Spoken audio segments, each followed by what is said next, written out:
Hi വിവേസ്, ഇന്ന് ഞാനിവിടെ ചെയ്യാൻ പോകുന്നത് മത്തങ്ങ എരിശ്ശേരിയാണ്. അതിന് വേണ്ടിയിട്ട് ഞാനൊരു കുറച്ച് മത്തങ്ങ ഇവിടെ കട്ട് ചെയ്തെടുത്തിട്ടുണ്ട്. ഒരു 200 ഗ്രാം മത്തങ്ങ ഞാനിവിടെ എടുത്തിട്ടുണ്ട്. പിന്നെ നമുക്കിനി ഇതിലേക്ക് വേണ്ടത് കുറച്ച് പയറാണ്. ഞാൻ പിന്നെ ഇതിലേക്ക് എടുക്കുന്നത് നമ്മളെ പയർ എന്ന് പറഞ്ഞാൽ ചുവന്ന പയറാണ് എടുത്തേക്കുന്നത്. കണ്ടോ, ചുമന്ന പയറാണ് എടുത്തത്. ഇതെന്ന് പറയുമ്പോൾ നമ്മളൊരു 4 മണിക്കൂറെങ്കിലും കോർക്കാൻ വെച്ചിട്ട് വേണം ഇത് എടുക്കാനായിട്ട്. നമുക്ക് വേണമെങ്കിൽ തലേ ദിവസമേ വെള്ളം ഒഴിച്ച് കോർക്കാൻ വെച്ചിട്ട് രാവിലെ എടുത്ത് യൂസ് ചെയ്യാം.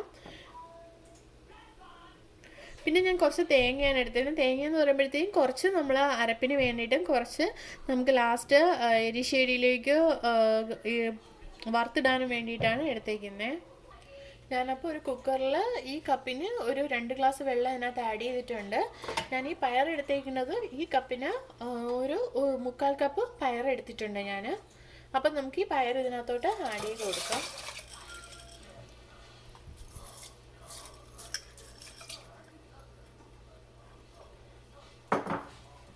ഞാൻ മത്തങ്ങയും കൂടി ഇതിനകത്തോട്ട് ആഡ് ചെയ്ത് കൊടുക്കുവാണ്.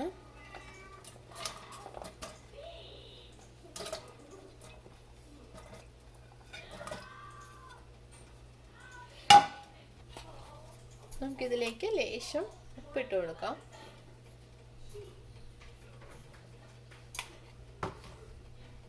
എന്നിട്ട് ഇത് അടച്ചു വെച്ച് ഒരു 3 വിസിലാകുമ്പോഴത്തേക്കും നമുക്ക് ഓഫ് ചെയ്യാം. കാര്യം പിയനിക്ക് പെട്ടെന്ന് വെന്ത് വരും. നമ്മൾ പയർ വേകാൻ ടൈം എടുക്കും. സോ 3 വിസിൽ മതിയാവും. 3 വിസിലാകുമ്പോൾ ഓഫ് ചെയ്താൽ മതി.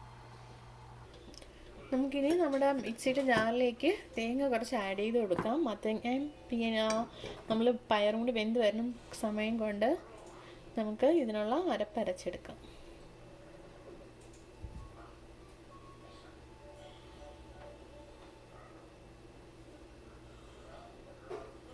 ഇത്രയധികം ഞാൻ മാറ്റി വയ്ക്കുകയാണ്. നമുക്ക് എരിശ്ശേരിക്ക് അവസാനം വറുത്തിടാൻ വേണ്ടിയിട്ട്. ഇതിലേക്ക് 2 പച്ചമുളക് ആഡ് ചെയ്യാം. ഇനി നമുക്ക് കുറച്ച് മഞ്ഞ ആഡ് ചെയ്ത് കൊടുക്കാം. ഞാനൊരു 1/2 ടീസ്പൂൺ മഞ്ഞ ആഡ് ചെയ്യുകയാണ്.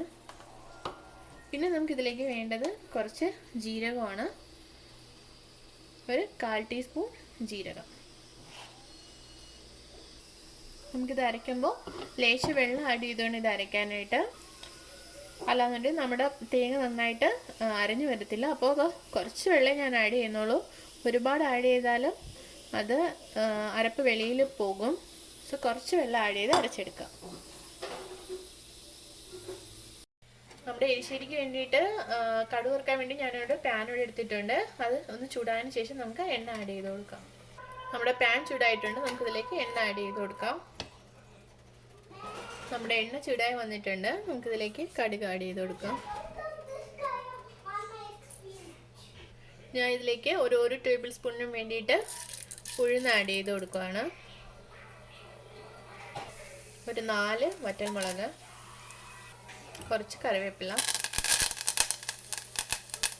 നമ്മുടെ ഉഴുന്ന് ഒരു ലൈറ്റ് ബ്രൗൺ ആവുന്നുണ്ട്. നമുക്കിതിലേക്ക് കുറച്ച് തേങ്ങ ആഡ് ചെയ്ത് വെക്കാം. എടുത്ത് വെച്ചിരുന്നത്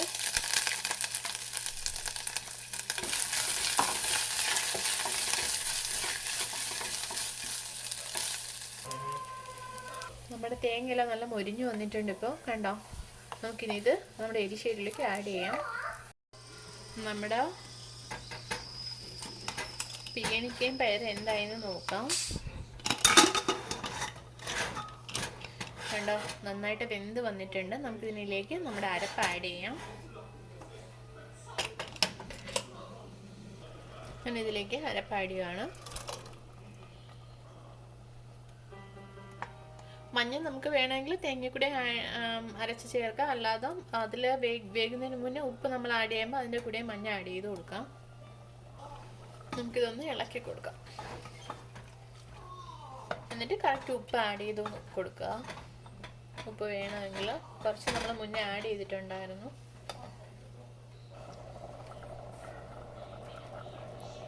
ലേശം വെള്ളം അതിനകത്ത് ഉണ്ടായിരുന്നു. അതൊന്ന് വറ്റി വരാൻ വേണ്ടി ഞാൻ ഇട്ടേക്കുവാണ്. നമുക്കിത് കുറച്ചേ ഉള്ളൂ വെള്ളം. നമുക്കതൊന്ന് വറ്റി വന്നതിന് ശേഷം ഓഫ് ചെയ്ത് കൊടുക്കാം. ലേശം ഉപ്പ് കൂടെ ആഡ് ചെയ്യുകയാണ് ഞാൻ. ഉപ്പ് കുറവാണ്.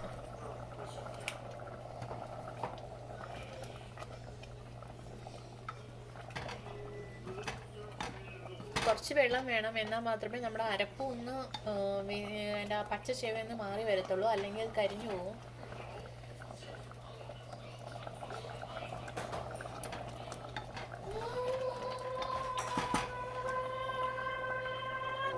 ഇപ്പോൾ നമ്മുടെ വെള്ളം വറ്റി വന്നിട്ടുണ്ട്. ഇനി ഇത്ര മതിയാവും. കാര്യം എന്ന് പറഞ്ഞാൽ ഇരിക്കും തോറും നല്ല കട്ടിയായിട്ട് വരും.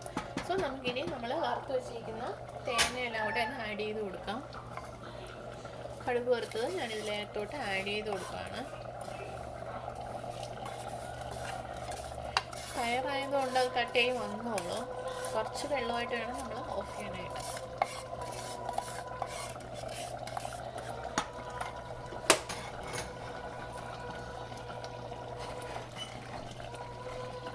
ഇതൊന്ന് മിക്സ് ചെയ്ത് നോക്കാം.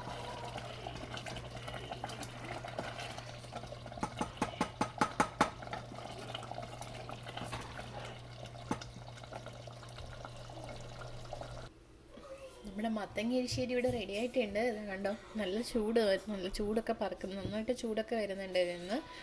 അപ്പം നിങ്ങളും ട്രൈ ചെയ്യാം. ഇതെന്ന് പറയുമ്പോൾ നമ്മൾ വെള്ളത്തിൻ്റെ കൺസിസ്റ്റൻസി ഇപ്പോൾ ഇത് ഇങ്ങനെയാണെങ്കിലും ഇതിൻ്റെ ചൂട് പോകുന്നതനുസരിച്ച്, തണുത്ത് വരുന്നതനുസരിച്ച് അത് കട്ടി കൂടി വരും. സോ നമ്മൾ വെള്ളത്തിൻ്റെ കാര്യത്തിൽ നോക്കിയോ, കരിയാതെയും ശ്രദ്ധിക്കണം. പിന്നെ അരപ്പിൽ അത് നമ്മൾ മൂപ്പിക്കുമ്പോഴത്തേക്കും തേങ്ങ കരിഞ്ഞു പോകാതെ നോക്കിക്കോളാം. അത്രയേ ഉള്ളൂ. പിന്നെ നമ്മൾ പയർ ഇപ്പോൾ രാവിലത്തേക്കാണ് കുക്ക് ചെയ്യേണ്ടതെന്നുണ്ടെങ്കിൽ തലേ ദിവസമേ വെള്ളത്തിൽ ഇട്ടിരുന്നാലും നമുക്ക് രാവിലെ ഈസി ആയിരിക്കും, പെട്ടെന്ന് അത് വെന്തും വരും. 4 മണിക്കൂറെങ്കിലും എടുക്കും. ഇതൊന്ന് കുറഞ്ഞ 4 മണിക്കൂറെങ്കിലും നമ്മൾ വെള്ളത്തിൽ കുതിർക്കാൻ വെച്ചേക്കണം പയർ. അപ്പോൾ ഇഷ്ടപ്പെട്ടെങ്കിൽ ലൈക്ക് ചെയ്യുക, ഷെയർ ചെയ്യുക, സബ്സ്ക്രൈബ് ചെയ്യുക. Thanks for watching.